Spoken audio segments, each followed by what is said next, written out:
Da fari dai idan ka gansu suna tafiya a nitse ka ɗauka wasu ƙwararrun ma'aikata ne.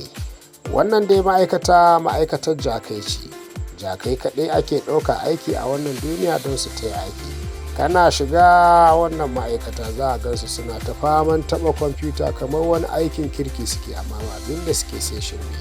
Kafin a ɗauki jaki aiki a wannan ma'aikata sai an tantance shi, an tabbatar da ya cika cikakken jaki, sannan a damƙa masa takardar ɗaukar aiki a wannan ma'aikata.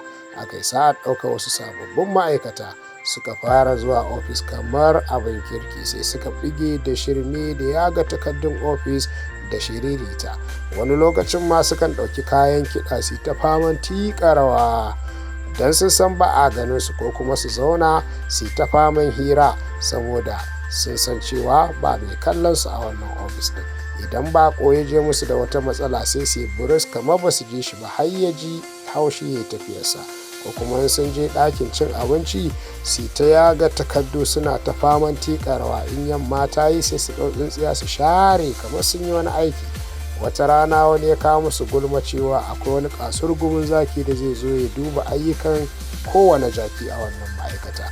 Ranar da wannan zaki ya zo wannan ma'aikata suka je suka taro shi, suka raka shi har zuwa ofis. Bayan ya zauna ya sa aka kirawo dukkan jakan da suke a wannan ma'aikata, suka zo gaban shi suka zauna suka zara kunnuwa suna kallon shi. Bayan ya bincika takardar ayyukan kowannensu ya tabbatar da ba sa aiki a lokacin, ya rubuta musu takardar canja gurin aiki daga wannan ma'aikata zuwa ga ma'aikatar sufuri.